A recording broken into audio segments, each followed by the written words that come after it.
outra questão também, que é o quanto que os professores têm disponibilidade pessoal, porque a gente fala de conhecer, de ficar íntimo, mas você precisa ter uma disponibilidade pessoal para entrar no computador, vencer uma coisa que você nunca viu, achar a tal da fazenda, porque não é fácil achar a tal da fazenda, a gente é familiarizado, mas se você pega alguém que nunca viu, você descubra como monta a fazenda. Uhum. Eu acho que nesse sentido, acho que é importante ter uma disponibilidade para poder pensar isso, para poder ficar íntimo com isso, que no começo não é muito fácil se você pensar em alguém que não... Então, você está dizendo que o professor tem que aprender novamente.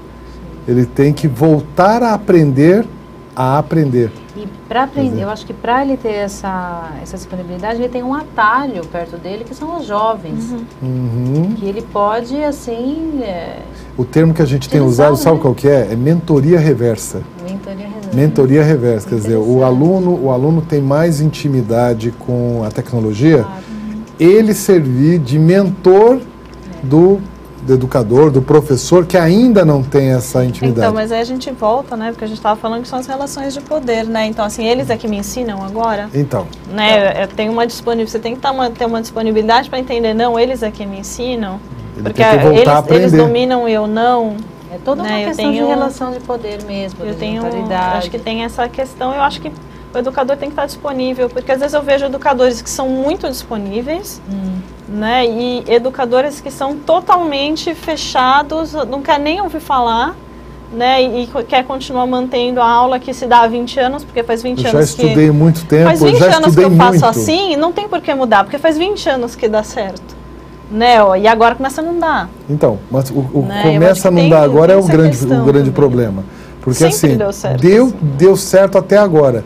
Justamente agora, nesse tempo que a gente está, quando toda essa geração vai chegando ao mercado, vai chegando ao ambiente de trabalho, eles começam a contestar esse modelo que deu certo, mas em algumas circunstâncias, né? E eu acho que quem tem essa visão de que sempre deu certo e agora não está dando certo, não faz uma autocrítica de será que não está dando certo pela metodologia, pela estratégia que eu estou utilizando, e aí volta naquilo que a gente estava conversando no começo da conversa, que não dá certo por quê? Porque hoje eles são impacientes, porque eles não conseguem se concentrar, porque eles não têm interesse, essa coisa de fazer muitas coisas ao mesmo tempo não vai dar certo, é impossível aprender escutando música.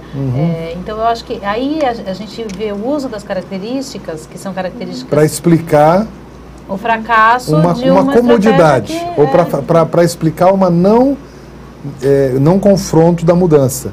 E eu diria assim, o melhor educador é aquele que sabe aprender. Se a gente esquece de como aprender, não tem mais a energia para aprender, você já começa a não ser um bom educador. Eu queria que vocês tentassem colocar assim em 3 palavras. 140 caracteres. 140 caracteres, Não, 3 características dessa geração de hoje, assim, para cada um. Tá bom. Pode começar. Ladies first. Não, posso fazer um interlúdio antes? Claro. Não, eu acho que a gente tem que pensar assim, eu entendo que na sala de aula, no mundo, né?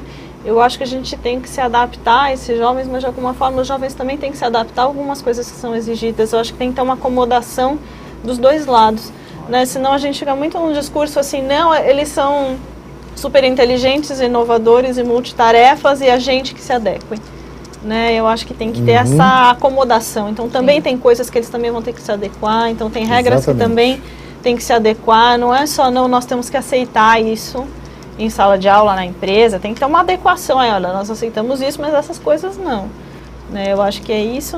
Eu entendo que a tecnologia traz diversos ganhos, então acho que é uma geração que vai ganhar muito em agilidade, ganha muito em atenção dividida, que a gente fala, né? Ganha muito em multitarefa, mas eu acho que às vezes perde em profundidade.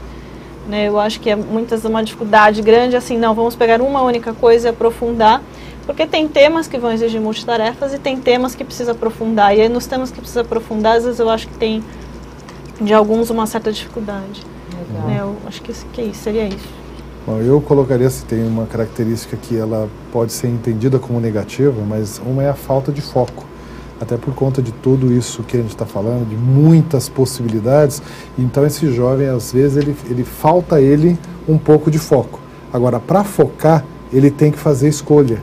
E esse jovem, ele tem algumas dificuldades em fazer escolha, porque escolher significa que eu tenho que perder alguma coisa. Quando você faz uma escolha, você perde algo.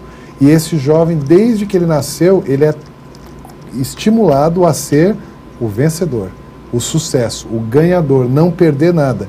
Então ele não aprendeu muito bem a lidar com perdas. E isso leva ele à falta de foco que a gente enxerga. Agora, tem algumas coisas que eu acho que esse jovem tem de vantagem. Ele é multitarefa, sim. E eu acho que isso é uma vantagem que ele tem sobre nós. Ele realmente pode fazer 2, 3 coisas, porque o nosso contexto hoje é mais multitarefa. Não é só o jovem, não é uma peculiaridade do jovem. Todos nós, de alguma maneira, fazemos 2, 3 coisas simultaneamente. O exemplo mais comum é dirigir e atender o celular. Ou responder um e-mail com o notebook no colo e assistindo televisão ou qualquer coisa parecida. Quer dizer, o mundo de hoje exige da gente multitarefa. Esse jovem já nasceu dentro desse contexto, então ele tem muito mais traquejo com multitarefa. Então ele realmente consegue fazer 2, 3 coisas, diferente da gente que é linear. Primeiro uma coisa, depois a outra, depois a outra. Então esse jovem já nasceu num mundo que exige que você faça 3, 4 coisas simultaneamente. É a primeira característica boa. A segunda é que ele é mais conectado, ele é mais interativo com pessoas. Porque ele viveu a infância dele toda no quarto sozinho, então ele valoriza com muito mais propriedade a colaboração. Só que é um paradoxo, ele também é mais individualista. Então ele é individualista nas coisas que ele deseja, mas ele é mais colaborativo na participação. Então ele trabalha muito bem em equipe. Agora, ele precisa tratar do foco dele. E aí eu tenho uma história que eu queria colocar, que assim, essa ponte é dos dois lados. Eu costumo dizer que tem aquela história da águia, que todo mundo já deve ter ouvido falar, da águia que joga o filhotinho para voar. Tira do ninho e joga para voar. Ninguém nunca prestou atenção muito bem nessa história, só fica com essa história dizendo a águia parece que é impiedosa, né, nervosa, pega o filhote e joga.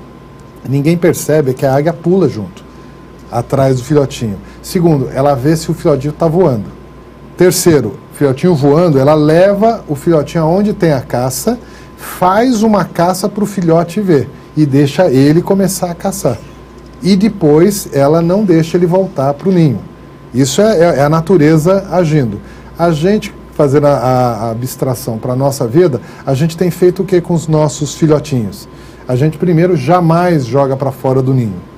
Segundo, a gente pega o ninho e deixa mais confortável. Coloca TV de plasma, computador, vai ampliando o ninho, em vez de manter o ninho do tamanho que ele é. A águia está jogando o filhote para fora do ninho, não é porque ela é sabida, é porque se os filhotinhos ficarem no ninho lá, eles vão se comer.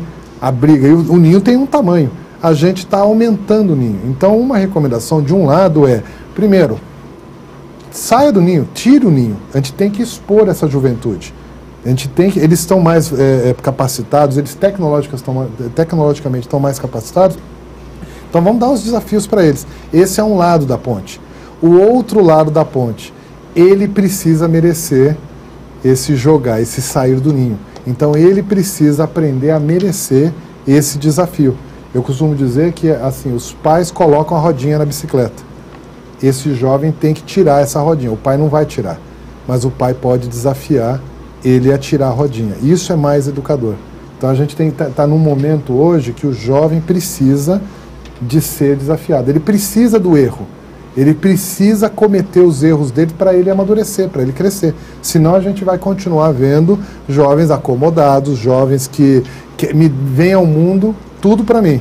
E todo mundo tem que providenciar. Esse jovem precisa sair dessa situação de conforto, que ele está no conforto e a gente insiste em manter ele no conforto. Quer dizer, se isso não parar esse ciclo, esse jovem não cresce. E o detalhe, nós já fizemos a nossa parte. Esse jovem que vai mandar no mundo. Que tipo de mundo vai ser para esse jovem comandar? Que tipo de jovem a gente vai ter comandando o mundo daqui a pouco? Nós estamos falando de mais 10 anos, é esse jovem que nós estamos falando hoje que comanda o mundo. Como é que a gente vai estar? Ele vai estar preparado ou a gente ainda vai estar batalhando, segurando aí o mundo nas costas ainda, né?